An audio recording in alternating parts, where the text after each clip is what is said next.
touch grass, can't eat it at all. Nah, just shove it down your throat. All right. Right. So we have un deck. It's helmed by Niko, Light of Hope.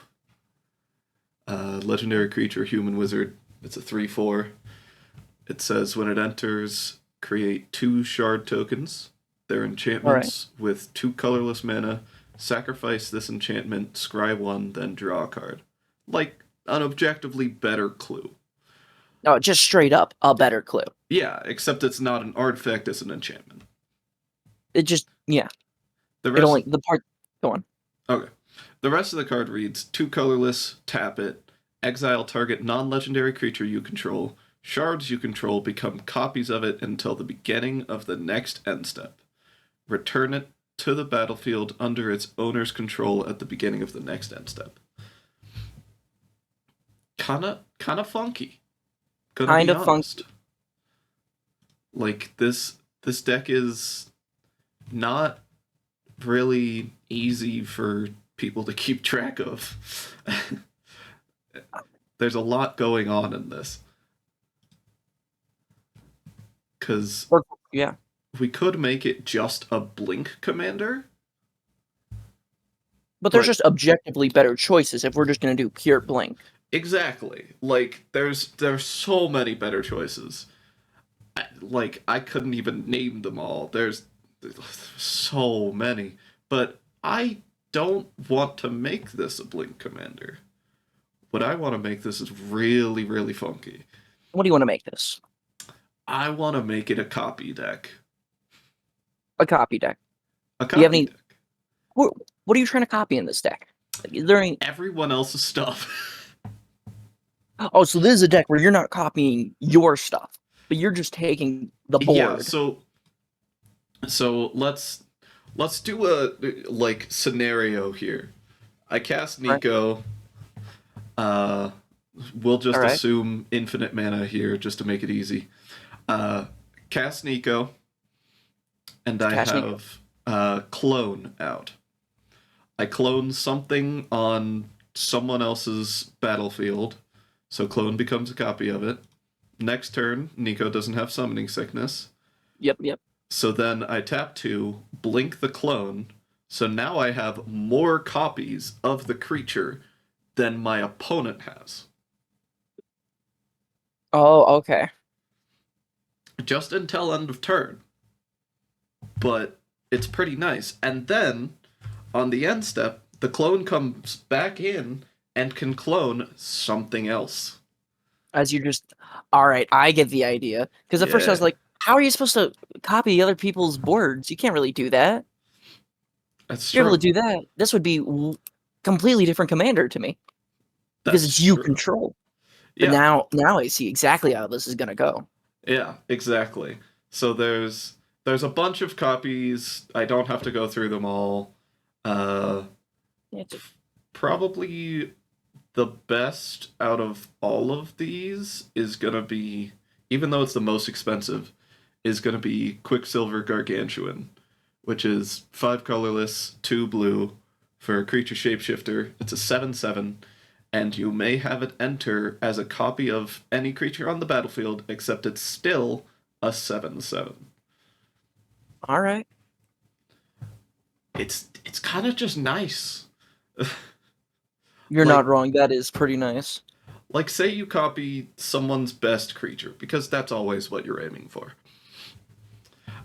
And then you get it bigger, assuming it's not some giant Eldrazi, like, I don't know, Emrakul. Yeah. And it's just bigger. Like, it's just bigger and better. Like, now I do see one problem with that statement, though. Okay. So you are copying a creature. Most people's best creatures aren't just some random thing. As you said, it's Emrakul. Emrakul is a legendary creature now. And this states exile target non-legendary creature. When you copy a legendary creature, it does become a legendary creature. So do you have any ways? I wanted to run Spark Double, because of Spark. that reason. Is Spark Double in here? No. Because there's Because, like, all right. if I remember correctly, Spark Double is a little expensive. I mean, it gets around the legendary rule. Exactly. Now, I have one question that I thought could be in here. Okay, hold on. I don't know if you guys remember Mirror Box. It's a card that I think about a lot. It gets rid of the legendary rule. It gets rid of that. Oh, it's that And one. but every time you create a copy of that legend, it gets +1/+1. Yeah. I think that came out like Neon Dynasty. Honestly, might just add that in. That's a card that I think about a lot, and I've always been wanting to think of a good use for that, but I could never think of a way that I could actually put that into a deck. In this deck, I can see that working out really well. But Mirror Box is apparently the cheapest out of all of them? Because it feels situational. You have to get that and then start copying a legendary creature. And not all legendary creatures are creatures that you really want to swing with to begin with. That's true. This one's just funny in the deck. It's Avenging Hunt Bonder. 3 colorless mana, 2 white for a creature human warrior. It's a 3/3 and has double strike. And it says, whenever it attacks, put a double strike counter on another target attacking creature. All right, that's pretty funny. Because it's not just giving double strike till the end of turn. It's just permanently giving double strike to that creature. Exactly. So you can put it on the shards. And then have the shards become a copy of something else, and now that something else has double strike when it shouldn't. That's pretty funny. I can't wait. It's so nice. Now, here's one question I want to know. Say you're going up against a deck, and you're going up against, let's just say it's some Izzet deck. Some loser Izzet deck, because all Izzet players are losers.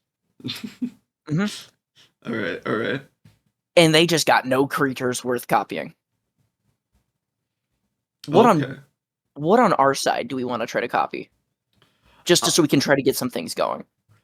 Well, the biggest one, and honestly the best, but it's not surprising that it's the best, is Bane of Bala Ged. It's 7 colorless mana, creature Eldrazi, for a 7/5. That says, whenever it attacks, defending player exiles 2 permanents they control. This card, by itself, is pretty mean. I mean, yeah. Making someone forced to exile 2 cards on their side is always just a mean play. But then you use Niko to make all of your shards a copy of it. Means all of the shards gain that attack trigger. And then you just swing. Let's just say with 2 shards, because Niko's the only one else who entered. Just 2 shards. And that is already, 6 permanents they have to exile? Sadly, only 4, because it takes away Bane of Bala, the original Bane of Bala Ged. Oh, you're right. But that's still 4 things that they're having to exile? Mm-hmm. Yeah. Which is really big. Of course, if you don't want to go that really mean route. No, but it makes sense, though. Yeah. There's a slightly less meaner route that that is actually my favorite creature to copy, and that is Sludge Monster, which is I was literally reading that. it's a great name for a great card. It is 3 colorless, 2 blue for a creature horror that is a 5/5. Says, when it enters the battlefield or attacks, put a slime counter on up to 1 other target creature. Now, what the hell do slime counters do? Nothing without this card. Non-horror creatures with slime counters on them lose all abilities and have base power and toughness 2/2. Alright, that's pretty funny, to just start copying a bunch of those. To start removing your stuff from the... not just making it to where their thing is unable to play, but then copying their thing that is now just a slime and still having the original cool guy that you want to copy. Yeah. It's pretty funny. The best I've like play tested this is essentially I put a slime counter on everything because it's really easy to do that with the shards. I mean, yeah. I then just attack with a 5/5 because they only have 2/2 blockers. What are they gonna do? Exactly. Like I just attack with all of the sludge monsters that I made with Niko and the sludge monster and just mess with them. I mean, like, Something that I was kind of thinking about for a second is I can't remember the name because I'm bad at thinking. I think it's Elish Norn. Yes, it's Elish Norn. Put Elish Norn in there. That would be so funny with that slime guy. It is a blue-white commander. And I don't believe there's any, like, that will help deal with a lot of problems, just having those two things in there.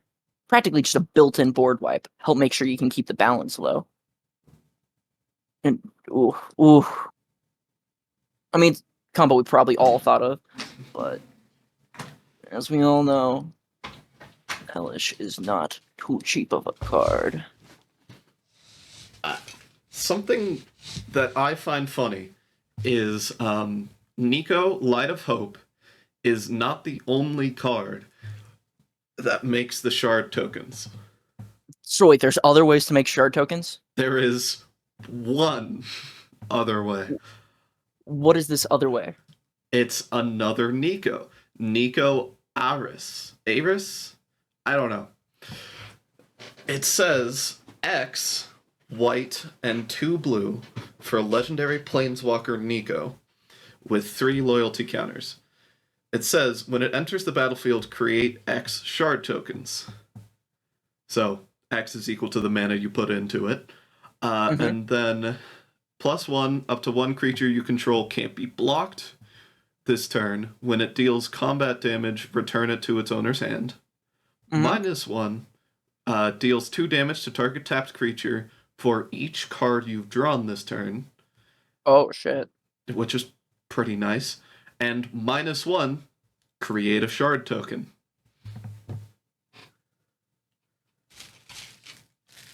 All right. Okay. Isn't the greatest, but you know, a generation of shard token. That's all you need more. Exactly. I mean, like, we have blink effects, and we'll come back to that. But like, I love how it's not the only card with shards. I am sad that it's still just a Niko and there's not more. Yeah. But the fact that we're still having another shard generation, which is a pretty unique mechanic. It really Not a mechanic. is. It's a pretty unique token. Because it's just cooler clues. Let's be straight honest. It's just cooler clues. Yeah. I mean, instead of artifacts, they're enchantments, sure. And that could be bad for some decks. But it don't matter. You literally opt instead here's of the just thing. draw a card. It makes it so much better, though, that it is enchantments, though. True. In a lot of decks, it matters. We only have one other Planeswalker. Oh, sorry. Continue. I have no idea what I was going to say. Oh, okay. We only have one other Planeswalker in the deck, and we'll go over it because, you know, there's only one other one. It is the Eternal Wanderer. 4 colorless, 2 white for a legendary Planeswalker. It says no more than 1 creature can attack Eternal Wanderer each combat. Nice. Yeah. +1, exile up to 1 target artifact or creature. Return that card to the battlefield under its owner's control at the beginning of that player's next end step. Pretty good. That player's next end step? That's pretty nice. Yeah, so worst case, you use it to blink out someone else's creature. Best case, you use it to blink Niko, Light of Hope to get more shards. And since the enchantments don't start as creatures, True. you just get more. Yeah. The rest of the card, the Eternal Wanderer, is nice, but you're mainly going to use it for its first ability, maybe its last ability. So the second ability is desperate. Yeah, the second ability is if you're dying. The second ability is 0, create a 2/2 samurai token with double strike. There's nothing in this deck that supports that. Like, You're just creating a body for the sake that you just need an extra body on the board. yeah, exactly. It's just kind of like a last case kind of thing. The final ability is one that's really, really nice to have on a Planeswalker, and that is -4. For each player, choose a creature that player controls. Each player sacrifices all creatures they control not chosen this way. Mm-hmm. Now, I'm gonna be honest. The best part about that ability,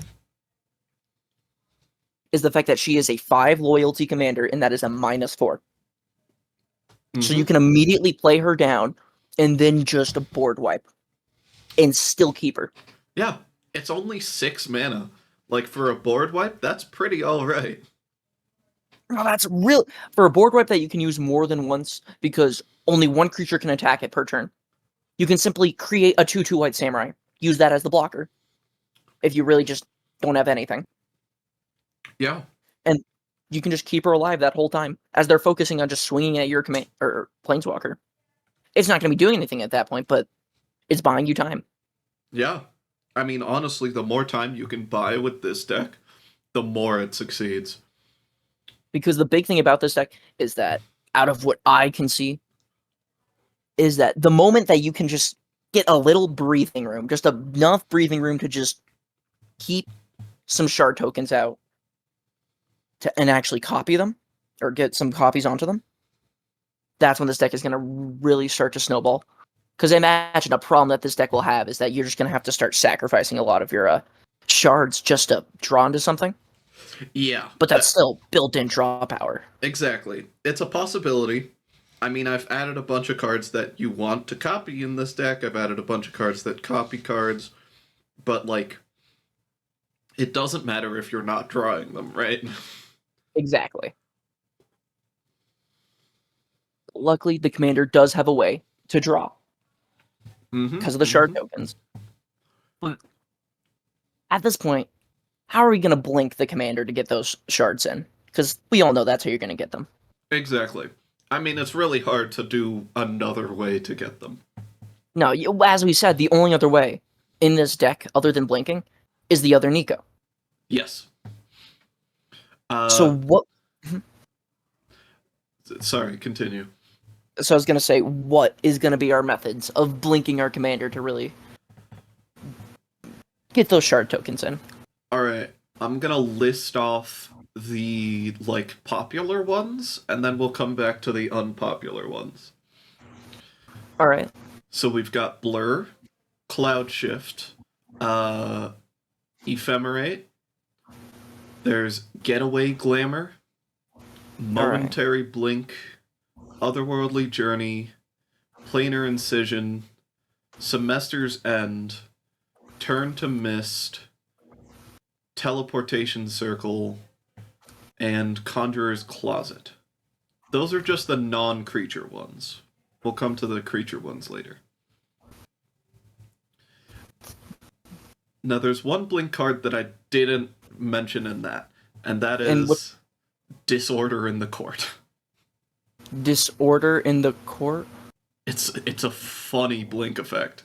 Alright, so it's X, a white and a blue, to exile X creatures, then investigate X times. Return the exiled cards to the battlefield tapped under their owner's control at the beginning of the next end step. Notably, it's an instant.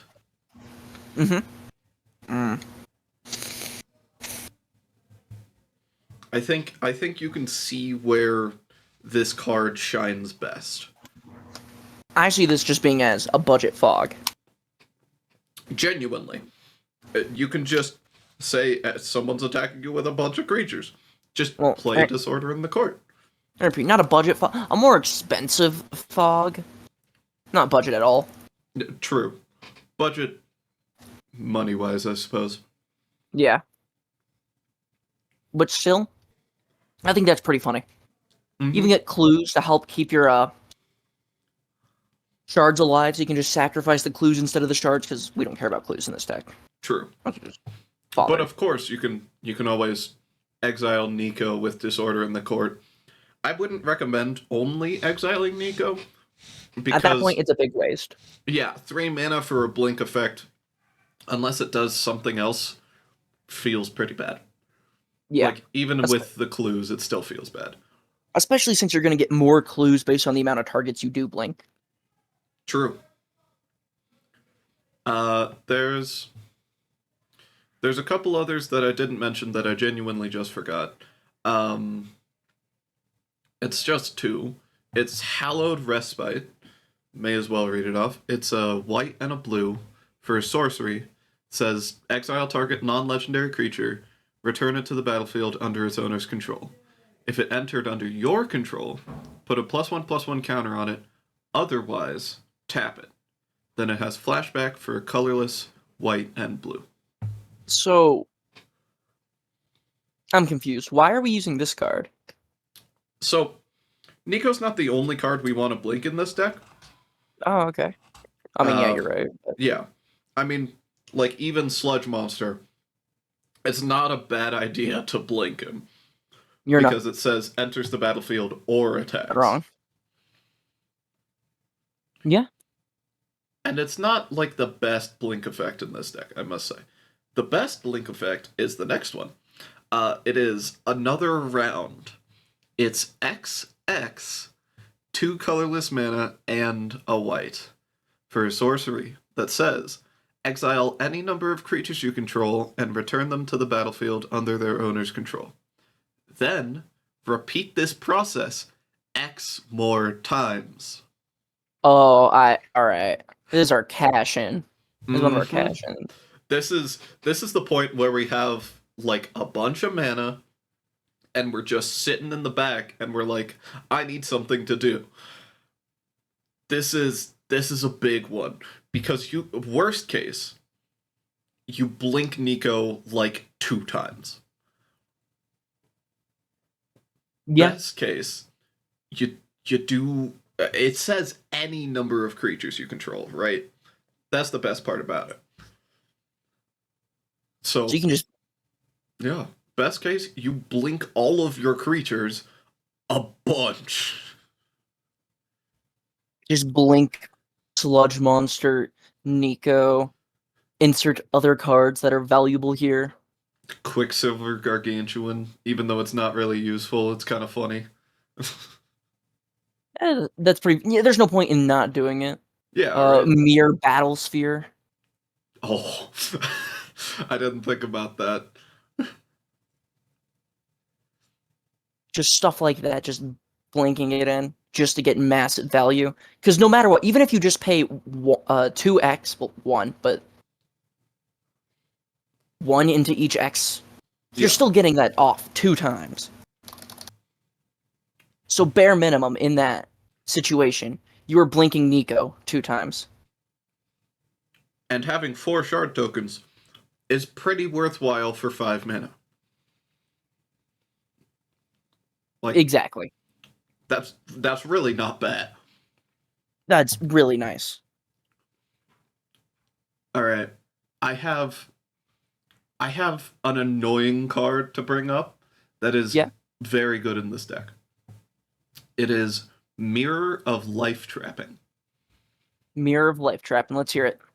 All right. It's 4 colorless for an artifact that says whenever a creature enters the battlefield, if it was cast, exile it. Then return all other permanent cards exiled with Mirror of Life Trapping to the battlefield under their owner's control. That's just funny. It's really funny. Because in your deck, you want to blink your creatures. This blinks your creatures. Because it does. That is an immediate blink effect on your creatures, because it's still entering the battlefield. So it's still having its ETB go off. But then it is immediately exiled until another thing is cast. Yep. And people are going to want to cast creatures. It's so good. Because Just a mad. worst case, you blink Niko once with this card, and you temporarily get rid of an opponent's creature. Nah, if we're being honest, worst case with this, they don't have any creatures, and you're just kind of stalling out some of your creatures that True. don't need to Yeah. be blinked. That's worst case scenario. Best case scenario, you're playing you're against the token deck. you're just getting rid of creatures. Yeah. Uh-huh. Like here, no, that doesn't actually quite matter because if it was cast, Oh, true. Yeah. it gets around that, but it'll stall bigger threats when they're trying to enter the board. Yeah, For exactly. example, a classic one that no one wants to deal with, Coma. Oh, God. It deals with Coma pretty well because it just instantly stalls out Coma. Yeah. Because, I mean, Coma's already expensive. You have to wait at least another turn to cast him. Mm-hmm. And what makes it funnier is that now that Coma, say, is in there, no one is going to want to play down another creature because they're going to be like, all right, we're just going to want to hold that in there for a while. Yeah. Slowing down the game even more, giving you more time. Because you're not casting any creatures, really. You're blinking, so you're getting a lot of value from just sitting there and waiting. Yeah, exactly. I think something funny that you can do, even though it's kind of mean, if we're talking about Coma with Mirror of Life trapping, then I would say you can planar incision Mirror of Life trapping. Planar incision is just one of the blink effects. It is a colorless and a blue for an instant that says exile target artifact or creature, then return it to the battlefield under its owner's control with a +1/+1 counter on it. It says artifact on it. So you can just blink Mirror of Life trapping, and whatever card was exiled with it is permanently exiled.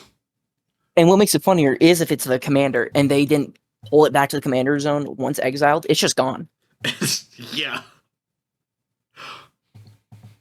That is hilariously mean, and I love it. Yeah, I mean, if you really need to get rid of a creature, I think that's a good way to do it. Yeah. Because just say, all right, I'm just going to start, what is it? I put down enchantment or something stupid like that, hex first to all my creatures. You just sit there and go, well, okay. I didn't want to copy your stuff anyway. Yeah, that would suck.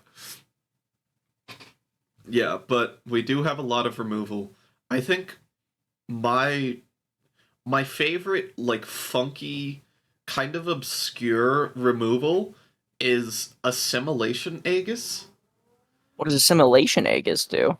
It's a white and a blue for an artifact equipment. It says, when it enters the battlefield, exile up to one target creature until Assimilation Aegis leaves the battlefield. Oh, okay. This is a classic effect in white. We've seen it so many times. Yeah. But this is the part where it comes interesting. Whenever Assimilation Aegis becomes attached to a creature, for as long as Assimilation Aegis is attached to it, that creature becomes a copy of a creature card exiled with Assimilation Aegis. It then has Equip 2. That's going to be a funny one to run. I love it. I love it. It's like such an awesome removal piece that also gets you a copy.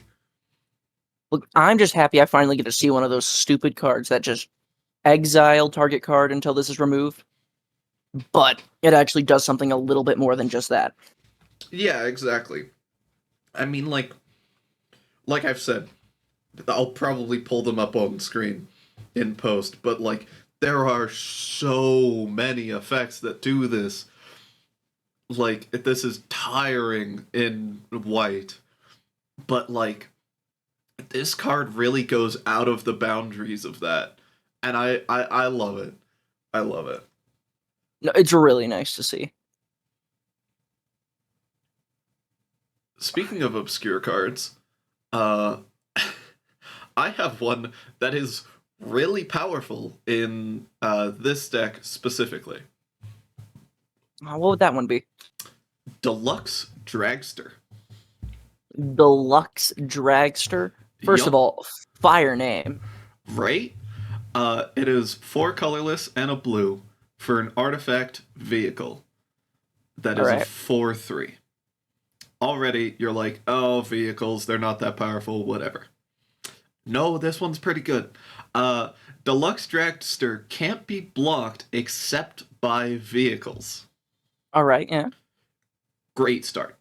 Uh, I mean, yeah. No one runs vehicles, so yeah. exactly. Whenever Deluxe Dragster deals combat damage to a player, you may cast target instant or sorcery from that player's graveyard without paying its mana cost. If that spell was cast this way, if it would be put into a graveyard, exile it instead. And then it has crew too. Now you may All be right. wondering, why the hell is this card in this deck? No. You know what? Actually, no. I can already see why that card is going to be in this deck. Oh yeah?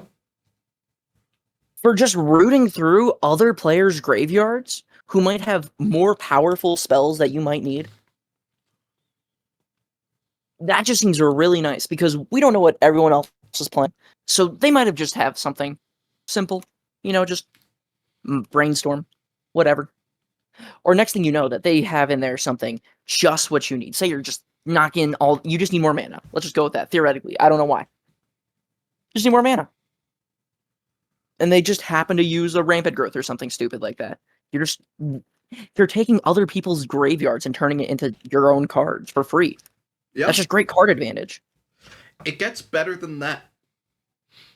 So you have to crew it for it to be a creature, right? Yeah, crew 2. Crew 2, not that bad.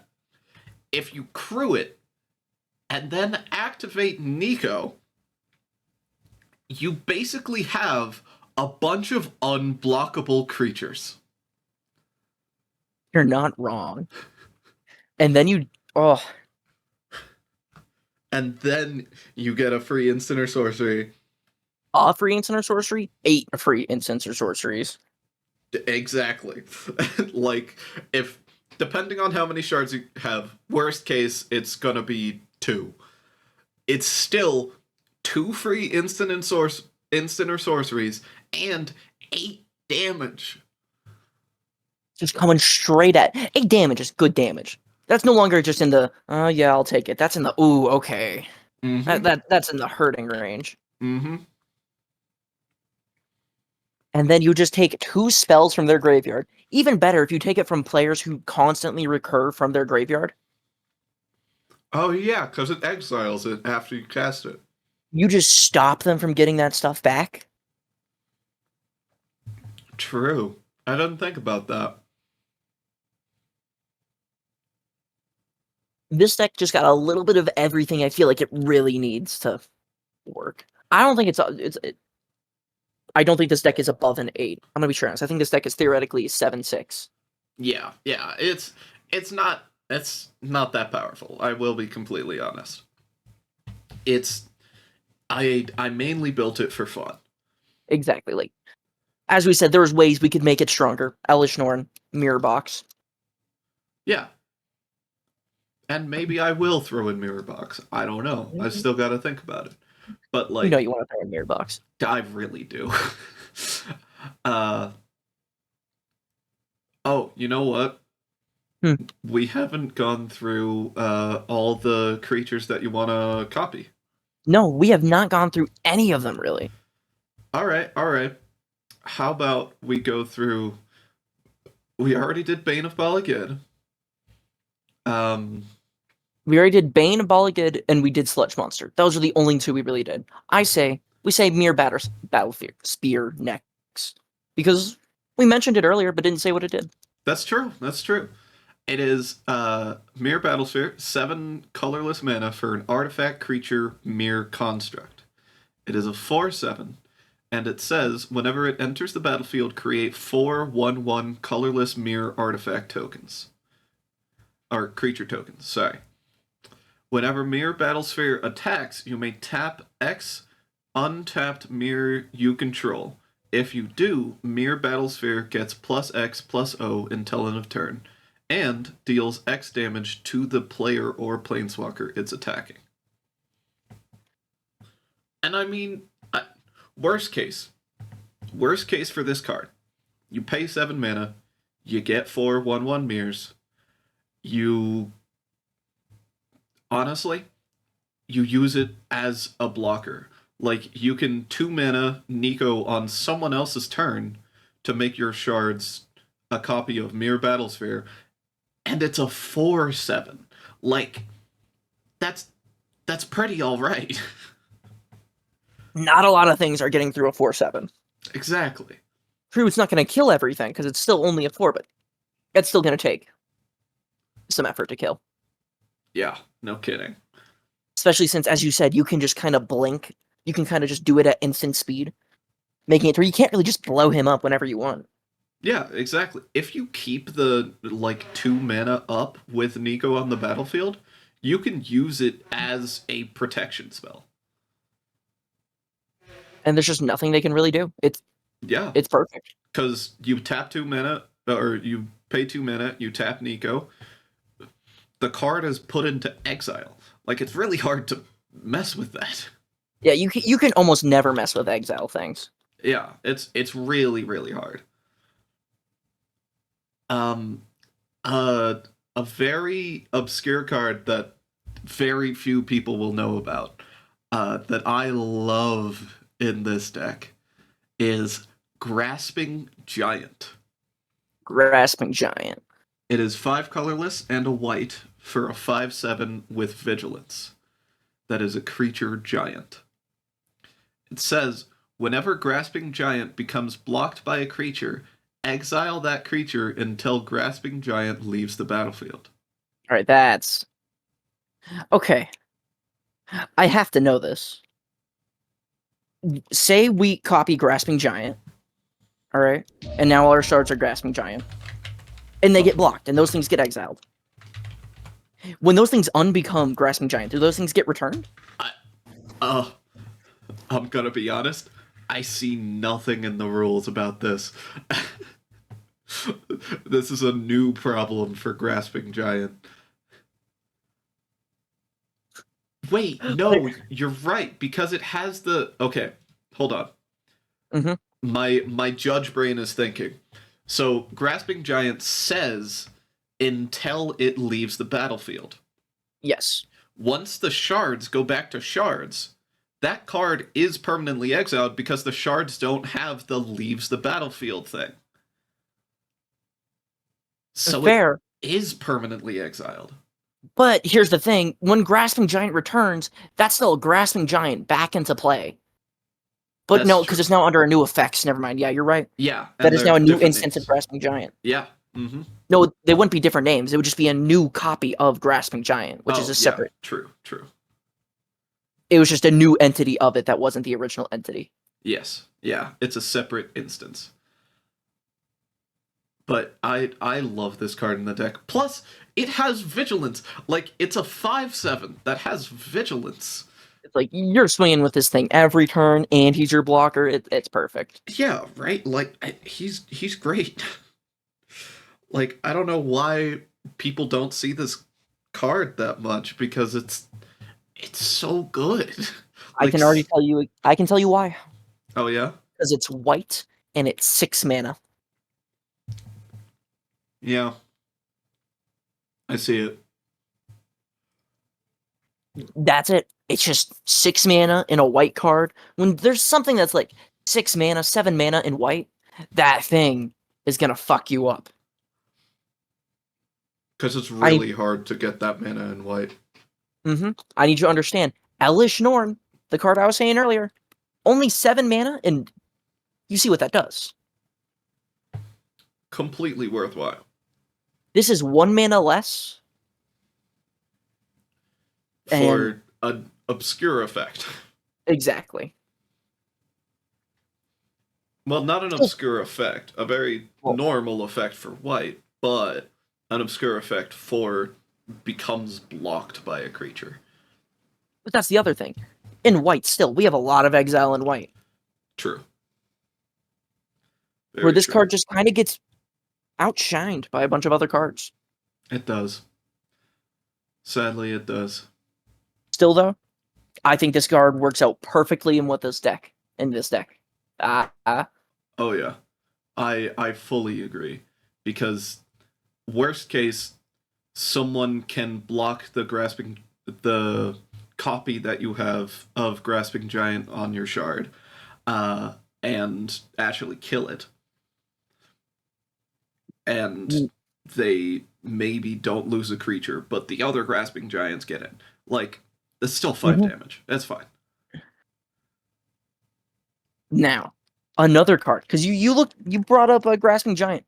There's another card that's just like Grasping Giant, but in my opinion, just better. Oh yeah. Colossal Whale. I love this card. All right, it's one of my favorite cards in this deck. I wouldn't say it's my favorite, but it is so fun. It is 5 colorless mana, 2 blue for a creature whale that is a 5/5 with Island Walk, which means this creature can't be blocked as long as defending player controls an island. Already pretty nice. Like, 7 mana for a possibly unblockable 5/5. Kind of nice. No, like that's just damage coming through. Yeah. And with the shards, that's pretty nice. Yeah, 10 damage coming through that you just can't do anything about. That's pretty good. It gets more powerful, though. Whenever Colossal Whale attacks, you may exile target creature defending player controls until Colossal Whale leaves the battlefield. So not only do you get the effect of exiling a creature that the opponent controls, but you also get to choose which creature you're exiling. It's not just, oh, he's blocking with a 1/1 soldier, whatever. You get to say, nah, I'm taking your big piece. And, I mean, And of course, depending on how many shards you have, this card can be so crazy. Depending on how many shards you have, this is just a board wipe. Mm-hmm. This is just a straight up, I'm board wiping you. Like, say you have 8 shards because you blinked Niko 4 times. Just pay 2 mana, exile Colossal Whale. You have 8 Colossal Whales now, and you attack with all of them and exile 8 creatures. Most boards never even go above 5 creatures. Let's be straight honest here. Like, unless you're gonna win, it doesn't go above 5. Yeah. Like, unless you're a token deck or like a token. Under those situations, your token deck, you're just small creature spam. Mm-hmm. Yeah, you can get above that. But going above 5 in most decks is something that's just like, wow. Yeah, this card is really nice. I have a funny politics card in this deck. And what would that card be, huh? Combat Calligrapher. What does that one do? It's 3 colorless and a white for a creature bird cleric that is a 3/3 with flying. It says, Inklings can't attack you or planeswalkers you control.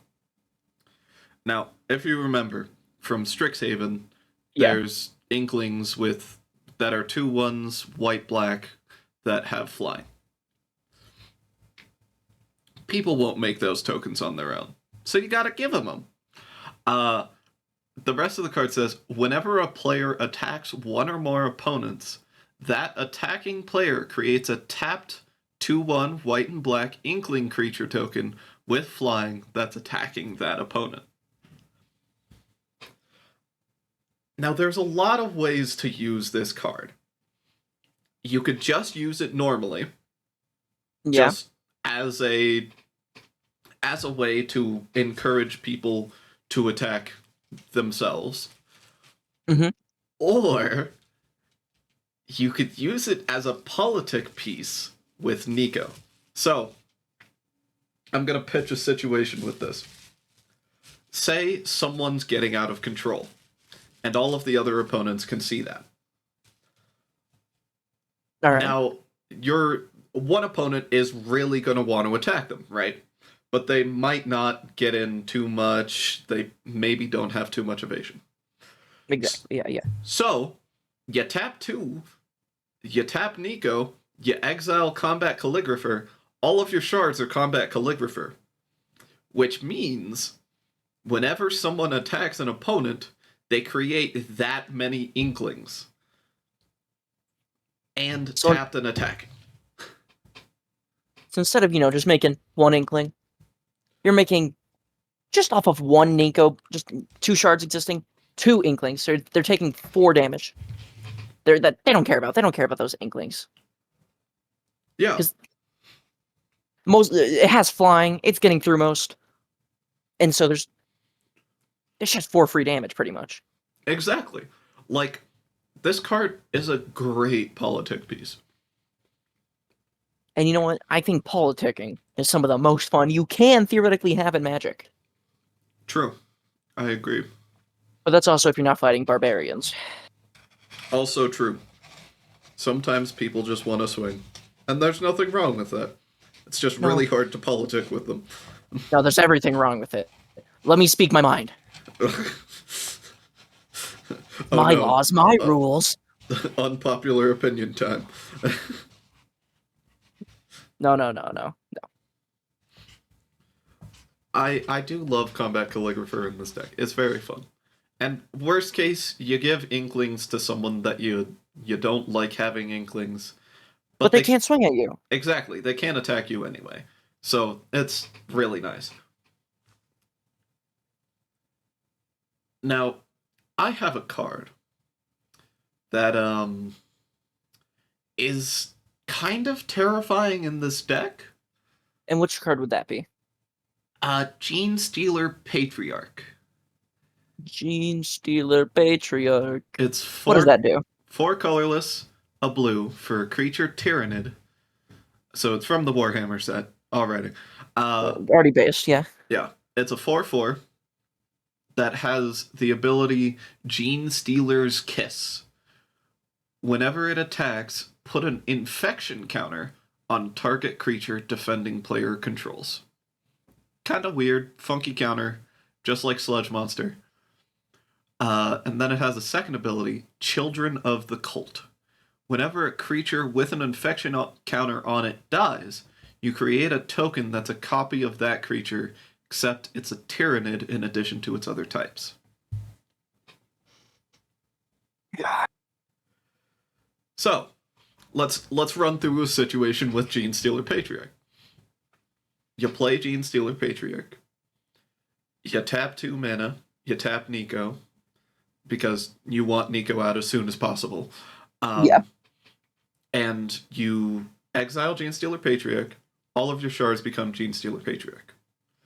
Or should we go with the basic 2? Yeah, just the basic 2. You then attack with Gene Stealer Patriarch. Put an infection counter on 2 creatures, because there's 2 of them. Mm-hmm. And then, if one of the infected creatures dies, you get 2 copies of that creature. Yeah. Now, an even better case is with a bunch of shards. Say you have 8. You get 8 copies of a creature when it dies. The only sad part to this, to me exclusive, is that infection counters don't stack. Wouldn't that be funny? Just putting 18 infection counters on one creature, and then just watching it die, and then get 18 blood artists. That would be so funny. And honestly, just so amazing. This card is honestly very akin to Sludge Monster. Like, no, yeah. I mean, it's not preventing cards from doing what they want, but it is preventing people wanting their creatures to die. Like, say someone's running an Aristocrats deck. Maybe Teysa Karlov, for example. People want their stuff to die. Like you said, Blood Artist. People if Blood Artist is out, people definitely want their stuff to die. But suddenly, people don't want their creatures to die anymore. Crazy. It really affects the entire board.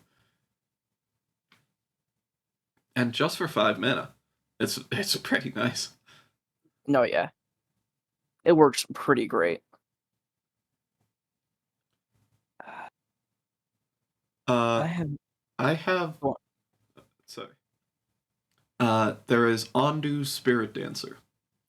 For 4 and a white, it is a creature core cleric that is a 3/3. That says, and it's a pretty nice ability, which is the reason why this card is about $5-6. It says, whenever an enchantment enters the battlefield under your control, you may create a token that's a copy of it. Do this only once each turn. Oh. So, it's not exactly card draw on the card, but you get more shards so that you can card draw. Yeah. Worst case, you get more shards that you can make copies of. Because you just want as many shards as you can on the field. Really, something that I wish you could do more, but you really can't do, is blink the Planeswalker, Niko. But because it's an X ability on the shard creation, you really can't. Mm-hmm. So you just have to live with blinking normal Niko. Yeah, which isn't too bad, but 2 at a time is kind of limiting. Yeah. And that's why you should put token doublers in the deck. That definitely won't go over budget. Totally not. Oh, here's one creature that you want to copy. Silver Wing Squadron. I almost read it as Sliver Wing. I never run slivers. No, I can't do that. Play slivers, play slivers, play slivers, play slivers. No, the demons. Everyone should do it once. Everyone should do it once. Anyway, a Silver Wing Squadron, 5 colorless and a white for a creature human knight that is a star, or an asterisk, however you want to say it, with flying vigilance. All right. And it says, its power and toughness are equal to the number of creatures you control. Good start. It's already funny. It's already great, because, it's kind of small. Probably when you cast it, it's kind of small. And then you make all of your shards a copy of it, and then all of your shards get bigger. It's kind of nice. But it gets even more overpowered. Whenever it attacks, create a number of 2/2 white knight creature tokens with vigilance equal to the number of opponents you have. That's that. Oh, that's going to be funny to run. Mm-hmm. Because, yeah, no, go on. The situation that you want this in is you play a turn 6, you probably pass the turn around. Next turn, you pay 2 mana, tap Niko, make your shards a copy of it, and then just attack with your shards because they have flying and vigilance. And you get, if you're playing a 4-player, 6 2/2 knights with vigilance. 6 2/2 knights with vigilance. That's oh. Yeah. Everybody on the board always helps. So just Yeah. I mean, worst case, it's in a 1v1 and you get 1 for each. But that's still pretty nice. I mean, yeah. And 1v1, a lot of these cards play out differently, obviously. Especially, what was it? Combat Calligrapher. That's not necessarily a card you want in 1v1. It's like you don't care about that card in a 1v1. Because it literally does nothing. It says whenever a player attacks one of your opponents. So the only thing it's going to affect is you. And it doesn't do that much. Exactly. This deck is not meant for a 1v1, but you can definitely run it and it wouldn't be too bad. I can still see it winning in a 1v1. I want to make that very clear. With a lot of these things being more targeted at one player, I can still see it winning, but also do remember everything else is still being directly targeted at you too. So Mm-hmm. I think it does perfect. It looks like it would do perfectly fine with the exception of a couple spells in here. Yeah. The last creature you want to copy in this deck that isn't just a clone is the Flood of Mars. It's a 2 colorless mana and 2 blue for a creature, alien, zombie, horror that is a 3/3. It also has All right. Island Walk. We already covered Island Walk. I'm sure you know what it is anyway. Now, the second ability is Water Always Wins. Whenever Flood of Mars attacks, put a flood counter on another target creature or land. If it's a creature, it becomes a copy of the Flood of Mars. If it's a land, it becomes an island in addition to its other types. Okay. It's funky. It is funky. Now, out of curiosity, why would you want to put actually now I kind of understand. Explain why you want to copy this card. I want to. Well, worst case, it's like Sludge Monster. You replace a card with the Flood of Mars. Like, it's not a bad thing. You basically just make their creature into a 3/3 that can make another creature into another 3/3. Like Yeah, that's not bad. I mean, but it could hit your commander too. That's the problem. Exactly. That's the only real problem. Like, yeah, because if you give it to your opponents, it's not that great. But it also has Island Walk. That's where it really comes in. Yeah, I mean, like, worst case, they don't have an island. You make stuff into a 3/3. No. You can turn one of their lands into an island. True, but it's only in addition to its other types, so it still has the whatever the type it was. But, yes, but Island Walk now applies. oh yeah, true. So now you have unblockables no matter what they do. So you do this, and then the real prize coming straight back into Colossal. Because then Colossal Whale now finally gets to do their Island Walk stuff against that mono green deck. That's true. That's true. It kind of saves Colossal Whale if they're not running blue. But Continue.